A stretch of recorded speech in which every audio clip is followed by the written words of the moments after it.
Let me tell you exactly where I'm at. I always do well, I'm past this. And I don't want to go on about that. And that's not what this is. No, this is just really fucking explaining it for the sake of really fucking explaining it.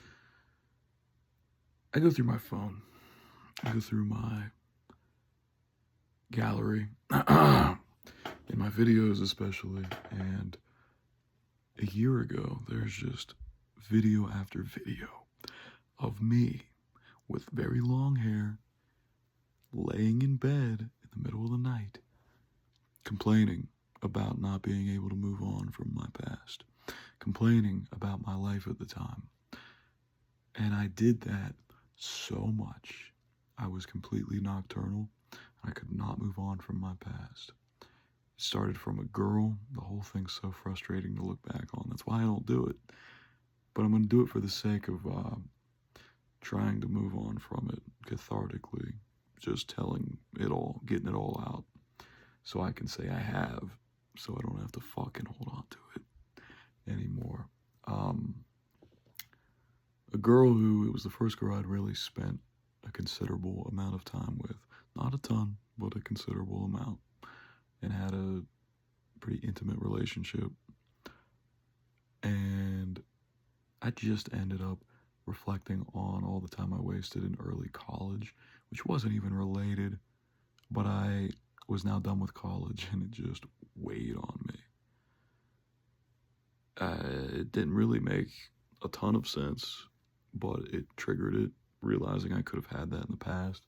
I had this absurd feeling that I couldn't have it now, not realizing that living in a city, I was in Florida, in Tampa, literally right in the city, that I could have had that, living on my own in an apartment, and all I had to fucking do was get a job and support myself. As soon as I got there, I could have just got a fucking job, quickly made enough money to move out of my family who I was staying with's house, and changed my whole life. And it's not just like, oh, boo-hoo, you missed an opportunity and then I got kicked out of there and then you got kicked out. But because I stayed that way, I didn't finish my project sooner. I don't know how vague I'm really being or why. You know, I was staying with my grandmother, my Nana, I call her. I have a grandma and a Nana. I was staying with my Nana. And I was finishing my film. And it was my first short film I'd ever made, so it was very heavy on me. First, that was serious, that I actually put a lot of effort into. And energy and time, months of writing, months of planning, you know, pre-production, casting, everything. It was an endeavor. And it had been like 2 years that it should have been done. Yeah, actually, at that point, yeah, it had been 2 years that it should have been done. And so I could say I should have finished it long before, but it is the fact that I put it off till the very last minute, and I didn't get my shit together sooner. And I guess it could have been done any time before that. By the time I was in Florida, it should have been done. But I rushed and stressed to get it finished. One little piece wasn't finished. It upsets me still a lot. And I was very stressed about it, dealing with my pussy-ass bitch of an editor who was so fucking awful to deal with and caused me so much stress. And there was one name missing, and my mom got me very stressed about it. It didn't fucking matter. But all this stress led me to just being really out of it that day and staying up all night, maybe 2 nights in a row working on it. And I had just a freak accident injury that really changed my life. And it's been an entire year. It's been more than a year now. I got kicked out right after that. And the hardest thing I've ever had to deal with, for sure, easily. Accepting that. It was almost impossible, but I've come to do it. talking about it sucks though, but I can't really get into it, and I just don't want to. But it's bad. I've started to realize I can get better. I can get better from this. The more I talk about it, maybe the more I'm making myself miserable. Maybe I shouldn't even done this. I just wanted to vent. But yeah, it's just so funny. I thought I had problems then, and all the problems came since then. And then I wrecked my car several months later because I just didn't give a fuck about life anymore, and I was being careless. And I went out in a blizzard, and I should have never. But I was chasing pussy, which was ironic because that really didn't matter. But I still deal with those two things to this day. And I finally let them stop consuming me. But because of that, I've pissed away like an entire year. And the people who hear me talk about this must probably say, God, it's all he's fucking talked about.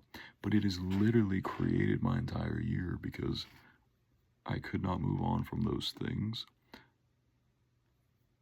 I am still here.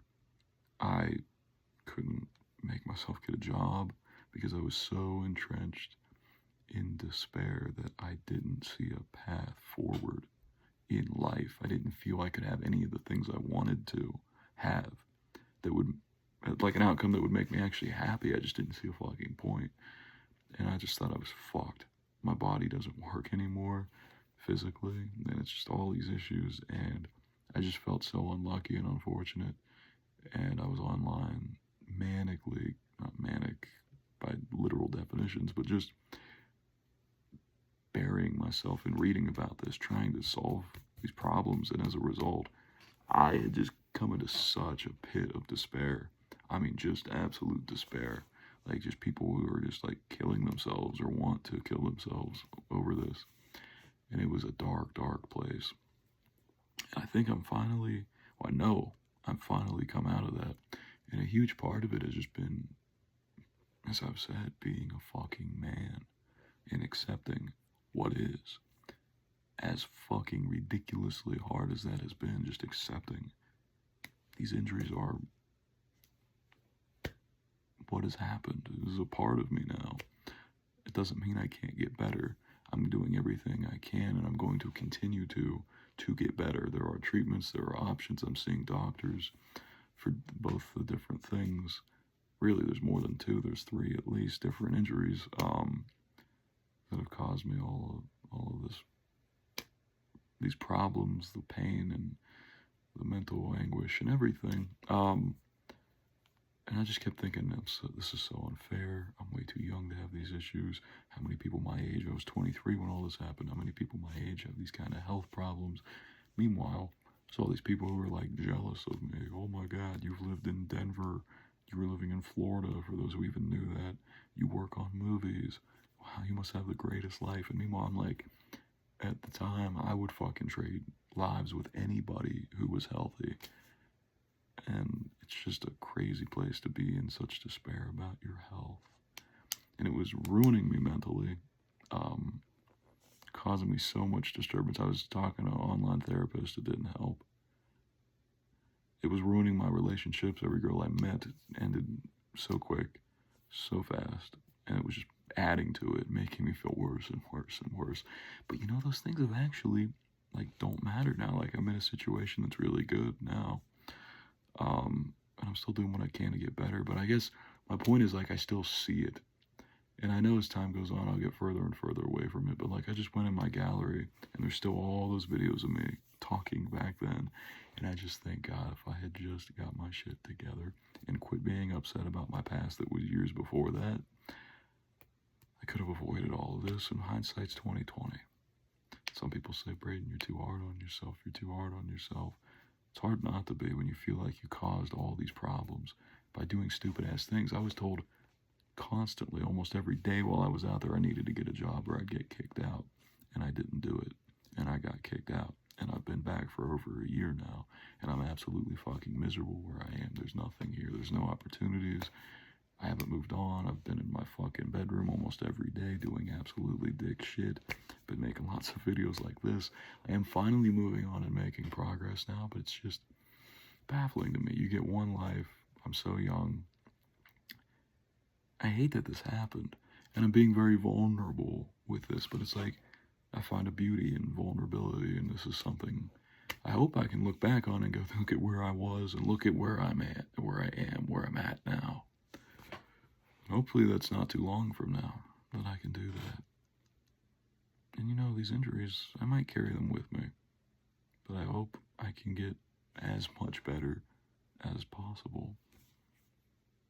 And I, for so long, saw people living in big cities who looked healthy and happy,